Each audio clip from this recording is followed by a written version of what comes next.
you have a mortgage against that property. When you go to another bank and you want a loan, what's the first question they ask you? Are you a homeowner?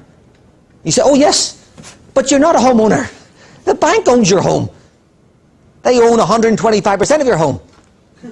And yet, by ticking that box, by having a mortgage, you have access to more loans. This is crazy. This is what has happened. Instead of course, the loans being based on wealth or income or something tangible, it's being based on the home which you don't own. And of course, mortgage borrowers, in taking on, there's a supply of mortgages and demand for mortgages. There's two sides to this coin. They also were gambling that property prices would keep on rising. Although in America, they handed the keys back. The bank becomes the owner of a property, which is the last thing they want. And so speculation on the upside, appreciation, means the following. That really, in conclusion, everybody was taking risks. Financial institutions in what we've heard already. House buyers in taking on these mortgages, so it's supply and demand. Bets do not always pay off indefinitely, as we've seen in Japan's case. And the rest, of course, is obvious now. This was all spread across the world. So really, you saw the same points earlier from Stuart. So if you think it's his fault or her fault, in a sense, we've all got a role to play in this, in that we would like to see our properties rise in value. And in that sense, buying and selling, buying and selling, buying and selling causes that bubble. But that's history. We are where we are. Hello. Joe, there's one thing that I have in my mind, but I haven't really seen that much, isn't it also that too hungry investors, and I'm using investors as a broad term? Yes. At the end of the day, the bank doesn't do it for a loan. Yes. Yep. The investor is pushed down into this bubble, as well as the homeowner was an investor with, oh, it's easy money, I can gain 3%. Yeah. Thanks for bringing me back to that point. I should have raised. I just alluded to it very briefly. Let me now emphasize it. I said dividends. Dividends. Which financial sector of an economy requires sustained dividend payouts? And I'll give you a clue. If populations are aging in the West, which organizations need not only sustained dividends, but growing dividends? Pension funds.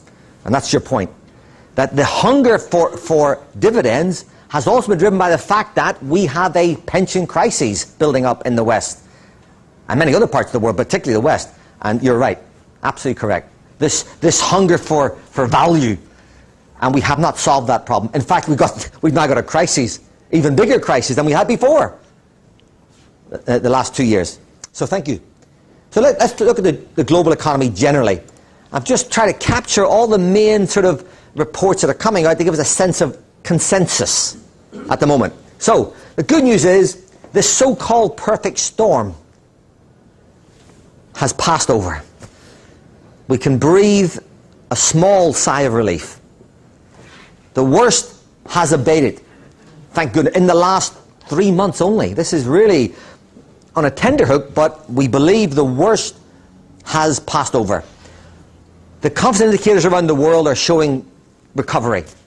You know, the indexes that Stuart talked about, business confidence, consumer confidence in most countries, but not all. We're literally at the turning point right now. We thought in the last quarter the UK would have positive growth. It didn't. So we now think the next quarter it'll be positive. So we're just at that turning point. There will be a turning point. And many countries have turned the corner. So growth is starting to come back, but not so dramatic in many cases.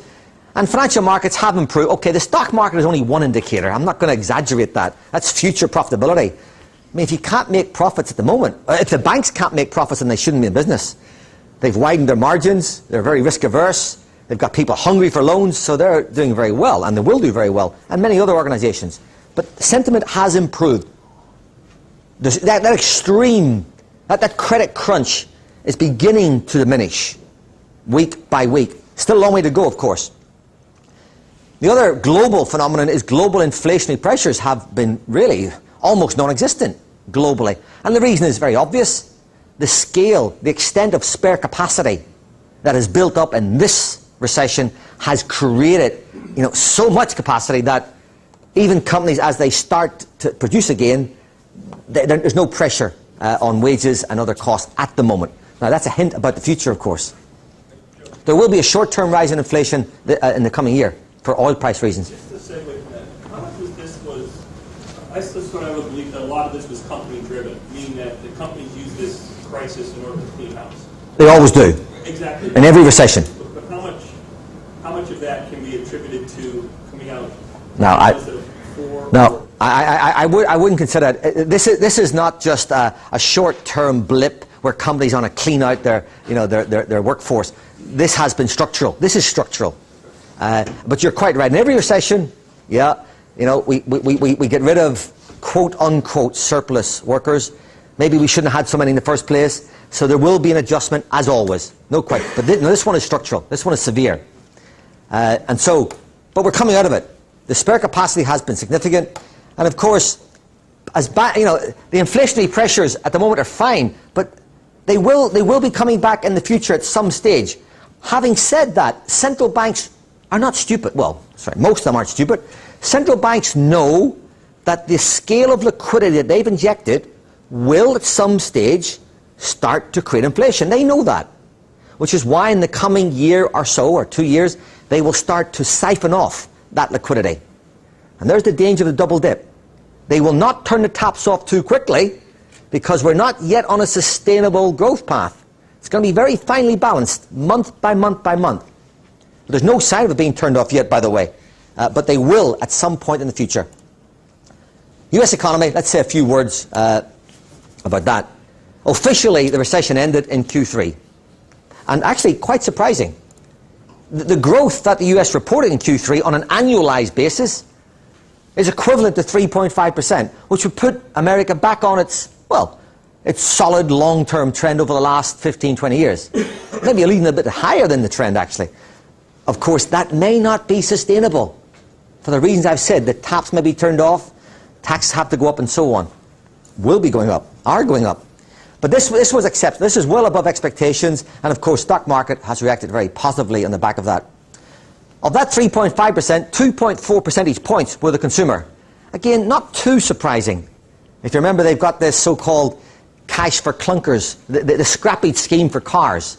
But that all comes to an end, and